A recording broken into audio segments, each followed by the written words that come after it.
nífẹ̀ẹ́ yìí ṣàṣemọ́ ọpẹ́ láyé wá fèrè igi jóbi.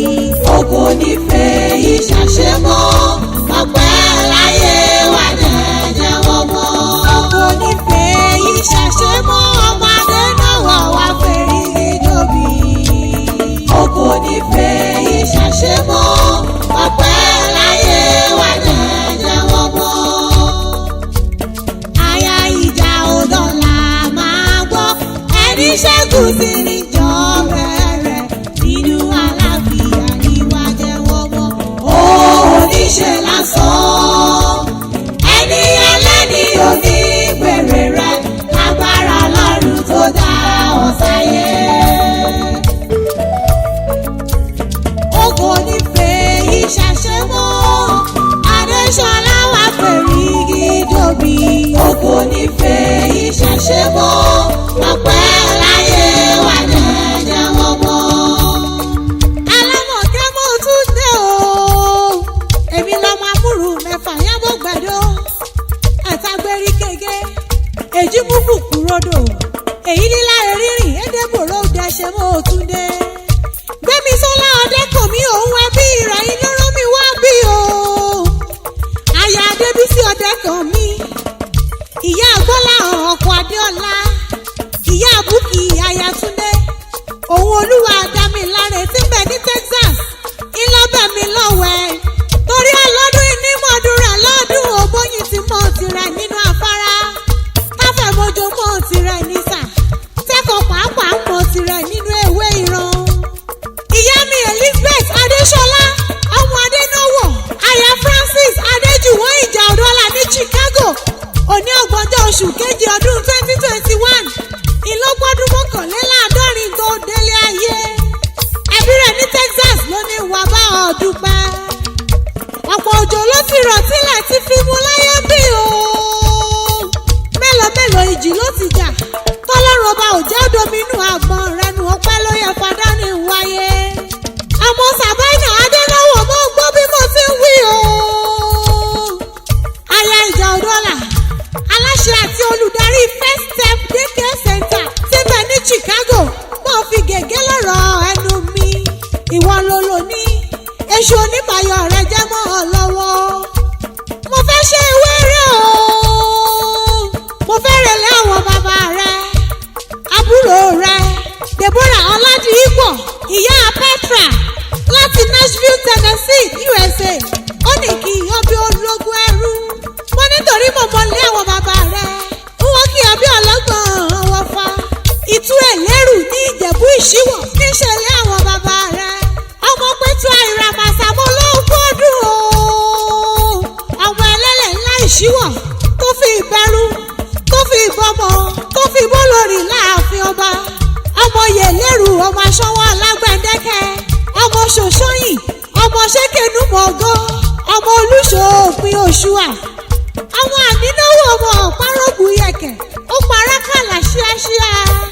Ọmọ Alájànú, ọmọ olóko títí àyífọ̀ṣà, ọmọ onímúsàn ànákòóru, ọmọ àgbà aláfọ̀ dẹ̀mùdẹ̀mù, ọmọ Lúkẹ́rẹ́ ògbóyè gboko gbààlà, ọmọ pẹ̀tù adó rẹ̀gìrẹ̀gì, ọmọ adáṣọ ọbẹ̀ ẹnìjogún, ọmọ olówó joyè méjì pọ̀, ọmọ òjòyè kóyè wù ní jẹ̀mẹ́bí ni wọ́n kó kílé àwọn bàbá rẹ̀.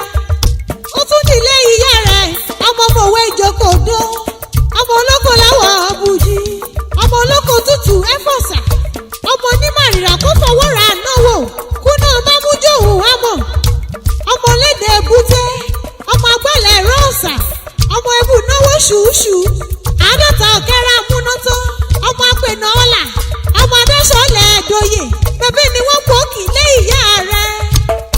Ìjẹ̀bú ọmọ lálọ́rọ̀ ẹ̀lẹ̀, àkùkù mẹ́gùn wọ̀gbọ́ ìbàrà rí ìbálòmẹ́gùn wọ̀gbọ́ rẹ̀ mọ́. Bó bá wù Jẹ̀bú àwọn onírẹ̀ ní wíníwíní o. Bó bá wù Jẹ̀bú àwọn onírẹ̀ ní wìnìwìnì. Bó bá wù Jẹ̀bú ẹ̀fẹ̀ní rẹ̀ tó kù ìṣọdún Àgẹmọ. Ọmọ fídí Jẹ̀bú tí fọkọ rẹ̀ jápẹ̀nà. Ọmọdún Mádé, ọmọdún Mọ́ṣù padì ìyẹn jẹ́, ọmọ aládé ìyá ògògò màgà. Ọmọdé ìyá gòrókù ópó lélẹ̀. Ara òrókù mi bára òradìyẹ. Ọmọ òun ṣe ni ọ̀yọ̀yọ̀ ń yọ̀. Ọ̀yọ̀yọ̀ mọ́yọ̀ mọ́ torí ti ṣe ni ò lè pani.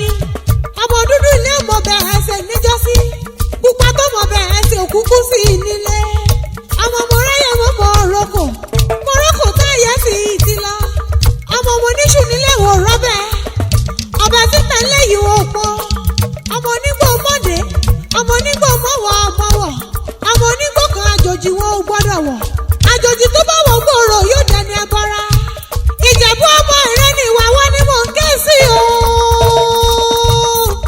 ọmọ Adénáwọ̀ aya ìjà òdọ́là bẹ́bẹ́ yìí lọmọ olówó ìṣẹ̀ǹbáyé kówó kúkú ní ìtọ́gbò òde kó tó dòwó ọmọ ìran Ìjẹ̀bú nínáwó dọ́là kóyìnbó tó kówó dé òyìnbó kówó dé lówó ọ̀hún pọ̀ sí ọmọ ẹlẹ́yìn kulẹ̀ àdéwúre òṣàjẹ́ dàbí onílé yìí o